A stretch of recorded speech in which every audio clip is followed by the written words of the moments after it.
ये paper code है first year semester first English literature. और ये जो भी आप किसी भी यूनिवर्सिटी बिलोंग करते हो आप सभी के लिए इंपॉर्टेंट रहेगा। पेपर 4 हमारा इंडियन इंग्लिश लिटरेचर, तो इसमें इंपॉर्टेंट क्वेश्चन देखेंगे और वो क्वेश्चन देखेंगे जो हमारे एग्ज़ाम में आने वाले हैं। तो इसी के साथ में फटाफट वीडियो को लाइक एंड शेयर कर दीजिएगा अपने दोस्तों में।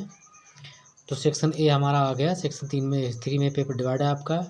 इसमें शॉर्ट आंसर देख लेंगे हम। शॉर्ट आंसर में देखते हैं कौन कौन से क्वेश्चन आपके हमने रखे हैं जो कि आपके काफ़ी इंपॉर्टेंट रहेंगे। Discuss the experimental is spread in Indian English poetry. यानी जो एक्सपेरिमेंटल जो स्प्रीड है इंग्लिश पोएट्री में, इंडियन इंग्लिश पोएट्री में, वो आपको स्टडी करनी है, उसके बारे में बताना है। नेक्स्ट क्वेश्चन हमारा है A.K. Ramanujan as a poet of Indo Anglian. ठीक है, इंडियन इंडो एंग्लिशियन ये कवि हैं A.K. रामानुजन, तो इनके बारे में बताना है। इम्पोर्टेंट क्वेश्चन है आपका ये। अगला है give the character sketch of Jaya Shashi Deshpande. यानी जो करेक्टर आप जया का करेक्टर बताना है। द लॉन्ग साइलेंस जो आर्टिकल है किसका है, शशि देशपांडे का है ये। तो इसके बारे में बताना है आपको। और इसमें जो भी क्वेश्चन इंपॉर्टेंट हमने वही बताए हैं, जिससे आपका काफ़ी एग्ज़ाम जो है इम्पोर्टेंट रहेगा और अच्छे तरीके से आपका एग्ज़ाम भी हो जाएगा। ठीक है, नेक्स्ट इसमें दिया हुआ है आपका write a short character sketch of Estha Arundhati Roy the god of small things. तो अरुंधति राय का एक इसमें है फिक्शन यानी शॉर्ट स्टोरी है the god of small thing. तो इसमें इसका करेक्टर बताना है जया का कैसा है, उसके बारे में आप क्या जानते हैं आप वो लिखना है आपको। ये शॉर्ट में है। What are the characters of Rakesh Anita Desai devoted सन।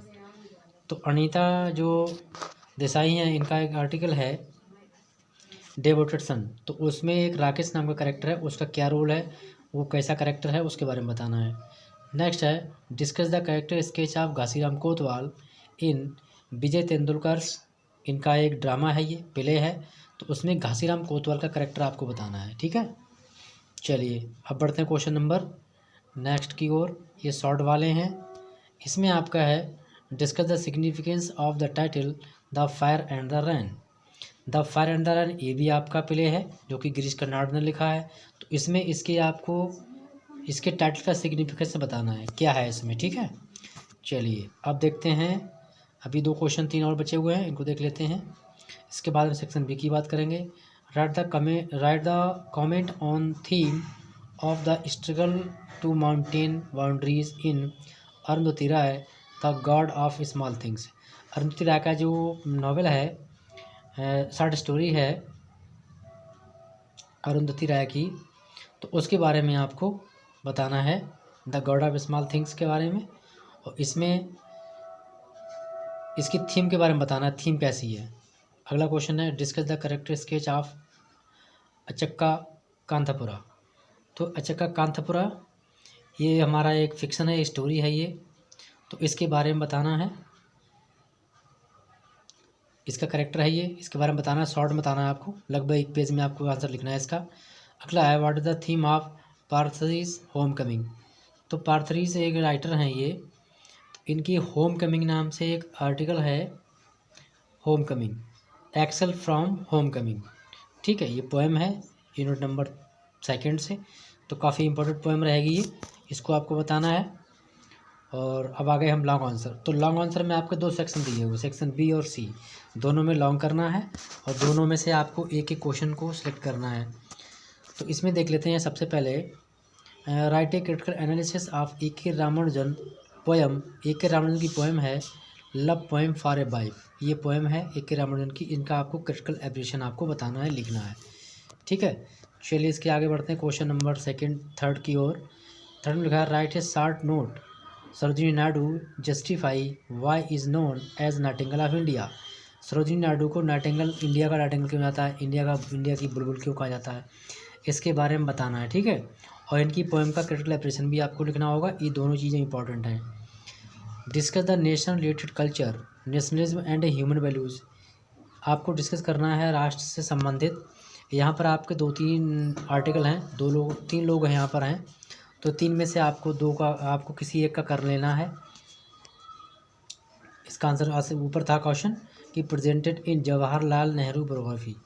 जवाहरलाल नेहरू की जो बायोग्राफी है, सॉरी ऑटोबायोग्राफी है, उसके बारे में बताना है। चैप्टर नंबर 44, 47 एंड 51 इसकी आपको स्टडी करनी है, इसके बारे में बता देना है। प्रॉब्लम अगला क्वेश्चन है आपका, what is the element of post modern Indian writing in English. तो पोस्ट मॉडर्न जो है एक वर्जन है, तो उसका एलिमेंट क्या है किसमें, इंडियन राइटिंग्स इन इंग्लिश में। ठीक है, तो इसमें आपको बताना है। ठीक है, चलिए अब देखते हैं section number C. Section number C से भी आपको एक क्वेश्चन करना है, जिसके आपको मार्किंग मिलेगी 15, यानी कि 15 मार्क का है। और इसमें क्वेश्चन है, write a short note, right A note, ये डिटेल में करना है, on experimental drama in Indian writing in English. यानी कि जो भारतीय जो प्ले हैं उनके बारे में आप क्या जानते हैं, तो ये बताना है। ठीक है, अगला क्वेश्चन आपका है, who is the main character Ghasiram कोतवाल इन घासीराम कोतवाल।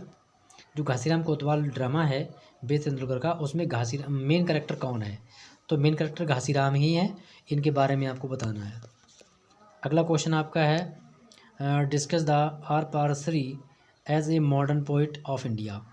तो एज पारसरी जो हैं वो एक भारत के मतलब आधुनिक कवि हैं, तो उनके बारे में बताना है, जिनकी पोएम है एक्सेल फ्रॉम होम कमिंग। और अगला क्वेश्चन नंबर है आपका 9, what is the lyrical element of Sarojini Naidu's poetry. जो लिरिकल एलिमेंट होते हैं वो क्या हैं किसके, सरोजिनी नायडूज़ पोइट्री, सरोजिनी नायडू की जो कविताएं हैं उनका लिरिकल एलिमेंट क्या है, इसके बारे में आपको बताना है। क्वेश्चन नंबर 10 है, write a critical appreciation of Sarojini Naidu as the poem of to Buddha seated on a lotus. तो ये दोनों मैंने बता दी, इनको आप टेस्ट कर लीजिएगा, कॉन्टेक्ट आपका अवेलेबल है तो उनमें मैच कर लो, पढ़ लो। आज मैं आपको इसमें से कम्प्लीटली आपका क्वेश्चन सॉल्व हो जाएगा। और इसमें आपका एक है, एक पैसेज भी आ सकता है यूनिट नंबर 3 से एक्सप्लेन करने के लिए। ठीक है, तो उसकी भी आपको स्टडी कर लेनी है। तो इसी साथ में वीडियो करते हैं फिनिश, मिलेंगे नेक्स्ट वीडियो में। Thank you.